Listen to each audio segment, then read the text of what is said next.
Em ponto.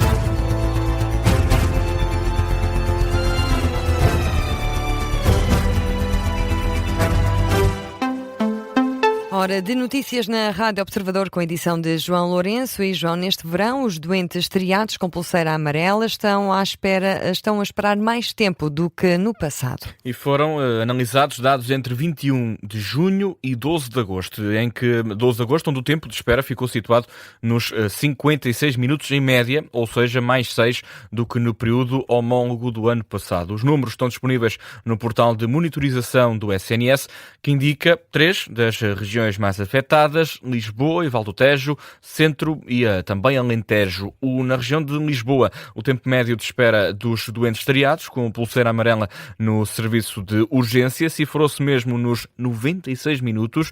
Esta sexta-feira, em visita aos hospitais do Algarve, a Ministra da Saúde reconheceu não ser aceitável que um doente espere tantas horas para ser visto por um médico num serviço de urgência no SNS. No entanto, e de acordo com dados desta manhã do portal de serviço do Serviço Nacional de Saúde, o tempo de espera para os doentes urgentes no Hospital de Faro era de quase 16 horas. Já o presidente da Associação de Administradores Hospitalares, Xavier Barreto, em entrevista à Rádio Observador, antecipa dificuldades nas próximas semanas nas urgências, um cenário motivado pela falta de médicos nas escalas e também de um aumento de procura dos serviços de urgência. Já no que diz respeito ao número de encerramentos de urgências, a situação tem vindo a melhorar.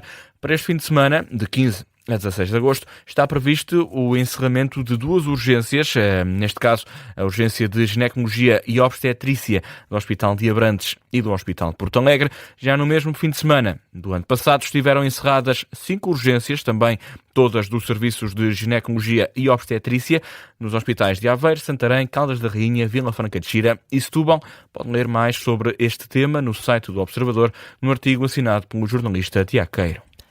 E o Chega acusa Luís Montenegro de estar desfasado da realidade. Já o PS diz que o discurso do líder do PSD passa ao lado do futuro do país. São análises efetuadas no explicador desta manhã, com os 2 principais partidos a reagirem aos 50 minutos do discurso de Luís Montenegro desta sexta-feira, na festa do Pontal, na rentrée política do PSD. O presidente dos sociais-democratas falou aos militantes sem novidades em temas como o IRS ou as pensões. Apesar disso, Luís Montenegro prometeu que a privatização da TAP vai permitir recuperar o investimento feito e explicou ainda a reentrada do Estado no capital da energética REN. Na análise, o líder parlamentar do Chega, Pedro Pinto, acusou o líder social-democrata de fazer um discurso a lembrar os tempos de António Costa. Luís Montenegro é um primeiro-ministro completamente desfasado da realidade. Aliás, ao ouvir ontem Luís Montenegro, fez-me lembrar os tempos de António Costa, quando discursava e quando pintava um país cor-de-rosa. Neste caso, Luís Montenegro pintou um país cor-de-laranja, um país que só para ele e para a elite do PSD é que existe, porque não existe para o português comum. Os portugueses comuns, nenhum deles se reviu certamente no discurso de Luís Montenegro. Quando fala apenas das grandes obras, do futuro do país, nós percebemos claramente que Luís Montenegro não percebe o que é que custa aos portugueses ir meter combustível a uma bomba de gasolina. Percebemos que não vai ao supermercado e não sabe quanto é que custa o cabaz alimentar. A reação de Pedro Pinto do Chega. Já o vice-presidente da bancada parlamentar do PSD, António Mendonça Mendes, diz que o discurso de Luís Montenegro passa ao lado dos desafios para o futuro do país. É uma intervenção que não tem nenhum futuro. É uma intervenção autojustificativa, defensiva, uma intervenção que passa ao lado daquilo que são os desafios que o país tem para o futuro. Portanto, não me parece que este discurso tenha sido muito bem sucedido e principalmente porque é um discurso que nos traz mais perguntas do que propriamente respostas. Vou-lhe dar o exemplo. Foi anunciado uma recompra da participação na REN. Eu não tenho muita certeza que o melhor sítio para se fazer esse anúncio seja num comício partidário. As dúvidas de António Mendonça Mendes, do Partido Socialista. Um livre, neste caso, também já reagiu ao discurso de Luís Montenegro. O deputado Paulo Moacho considera que a intervenção do líder dos sociais-democratas mostra, sobretudo, um governo esgotado e sem uma única ideia para o país. E na resposta, o porta-voz do PSD, Sebastião Bugalho, recusa que o discurso de Luís Montenegro tenha sido vazio de anúncios. Também no explicador desta manhã, Sebastião Bugalho recusa as críticas da oposição. Não se pode dizer que haja um desfazamento da realidade do discurso do Primeiro-Ministro, porque ele foi essencialmente sustentado em números. E se o escutarmos, entendemos isso.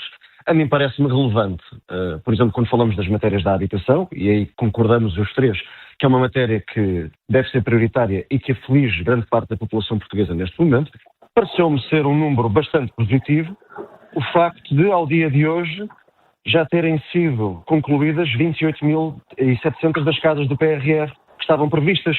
Parece-me que também é positivo, mantendo-nos nos números, o facto de mais de 100 mil pessoas já terem beneficiado das políticas de habitação jovem do Governo, como a isenção de imposto social e de IMT. A resposta do vice-presidente do Partido Social Democrata às críticas da oposição ao discurso de Luís Montenegro, que realizou ontem mais uma festa do Pontão do PSD. A ministra do Ambiente pediu explicações à Espanha por causa da decisão de adiar o encerramento de 2 reatores nucleares na central de Almaraz. E é um adiamento até 2030, anunciado pelas autoridades espanholas no final desta semana. Ora, em entrevista à Rádio Observador, Maria da Graça Carvalho explica que esteve durante o dia de ontem em contacto com a vice-presidente do governo espanhol.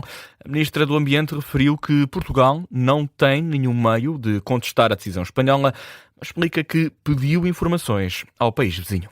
Nós pedimos explicações, pedimos informação.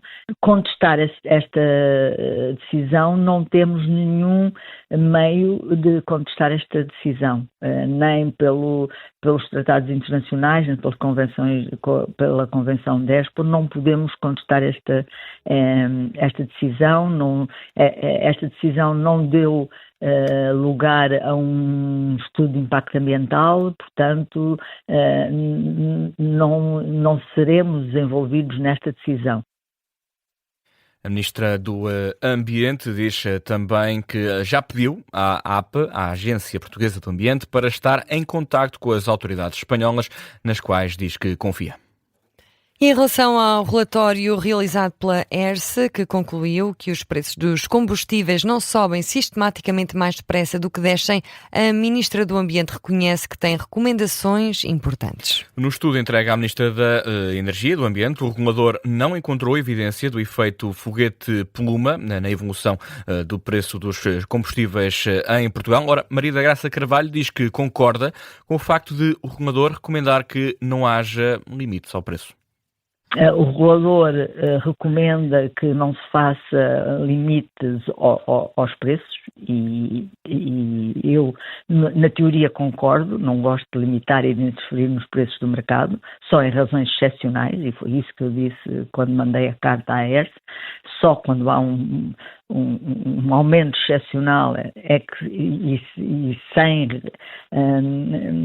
que todas as razões sejam perceptíveis e entendíveis porque é que há esse aumento, é que se deve interferir no mercado. E a ERSE diz-nos que, em vez disso, é mais eficiente fazer auxílios destinados aos setores mais vulneráveis. A opinião da Ministra do Ambiente, em declarações à Rádio Observador, garante que o Governo vai avaliar como colocar em prática algumas das recomendações do relatório da entidade reguladora dos serviços energéticos, pedido pela própria Ministra. Na atualidade internacional, a polícia marroquina já interceptou quase 150 migrantes que tentavam atravessar ilegalmente para Ceuta. E ao todo, as autoridades interceptaram 148 pessoas, 128 das quais de países da África subsaariana e 20 que eram cidadãos marroquinos. De acordo com a agência espanhola EFE, estas pessoas foram impedidas de atravessar a fronteira em Castillejos, a cerca de 3 km da fronteira com o enclave espanhol. Esta manhã, a polícia marroquina já tinha utilizado gás lacrimogéneo para dispersar os migrantes, contando com o auxílio de helicópteros. Algumas horas antes, cerca de 30 pessoas tentaram atravessar a fronteira para a cidade espanhola de Ceuta, uma tentativa que as forças de segurança marroquinas conseguiram impedir. E no desporto, o Futebol Clube do Porto joga hoje para o campeonato com uma deslocação ao terreno do Rio Ave. Os azuis e brancos não vão poder contar com Alan Varela devido a uma lesão. Já o avançado André Silva, que saiu tocado do desafio frente ao Alverca, está recuperado e vai a jogo. Na divisão à partida, o técnico dos Dragões, Francesco Farioli, analisa o adversário e admite que é sempre difícil jogar no Estádio dos Arcos. É uma equipa com variabilidade e continuidade no trabalho. Tem jogadores com qualidade e, é claro, nunca é fácil ir jogar a Vila do Conde. É um estádio difícil, onde na época passada tivemos um arranque muito forte, mas depois, especialmente na parte central do jogo, baixámos o nosso nível e cedemos algumas oportunidades. Por isso, muita atenção, muito compromisso e o desejo de continuar a nossa caminhada. Já do lado dos vilacondenses, Sotiris Silaidopoulos, técnico do Rio Ave, espera dificuldades, mas quer causar problemas aos Dragões.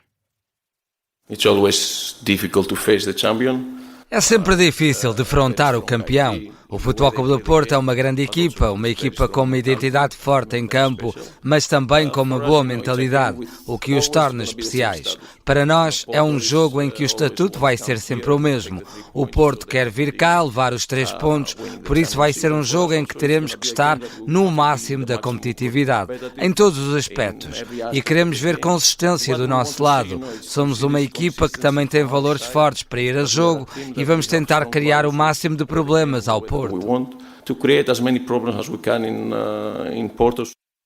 A partida da segunda jornada entre o Rio Ave e o Futebol Clube do Porto tem a arbitragem do juiz da Associação de Futebol do Porto, Miguel Fonseca, e a emissão especial da Rádio Observador. Rita, arranca depois das noticiário das 8 da noite. É isso mesmo, com o relato em direto de Ricardo Loureiro, comentários de Filipe Coelho, Luís Pinto Coelho e Pedro Henriques, Vicente Figueira a conduzir a emissão em estúdio. E agora, com praticamente 12 minutos para lá das 3, vamos às notícias locais. E começamos em Espinho, onde prosseguem os trabalhos desenvolvidos pelos serviços municipais com vista à reparação de rupturas na rede pública. A intervenção visa a normalização e melhoria contínua do abastecimento de água à população.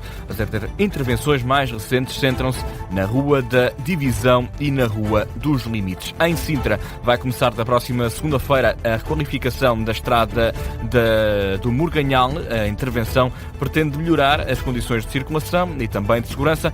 A obra inclui a execução de novo pavimento e infraestruturas de iluminação pública, eletricidade e telecomunicações. Os trabalhos têm um prazo máximo de 6 meses. Em Sesimbra, o Gabinete Municipal de Proteção Civil vai promover uma sessão de divulgação dos programas Aldeia Segura, Pessoas Seguras, como objetivo sensibilizar para a prevenção de comportamentos de risco e medidas de autoproteção e realização de simulacros. A sessão decorre no próximo dia 22 de agosto, pelas 10 da manhã, na localidade de Fornos. A cidade do Porto está nomeada para os World Travel Awards de 2026.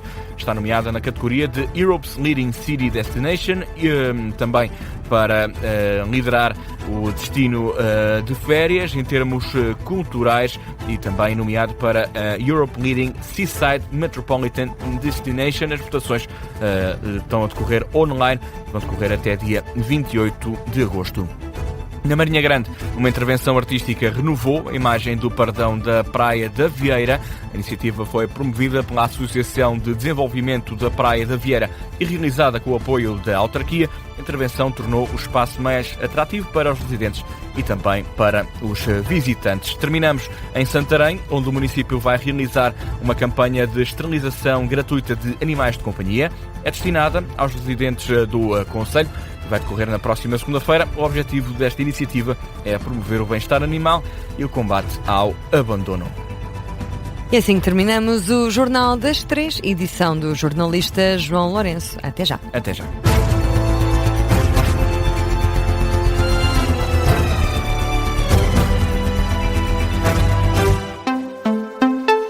Este programa tem o apoio de BetClick.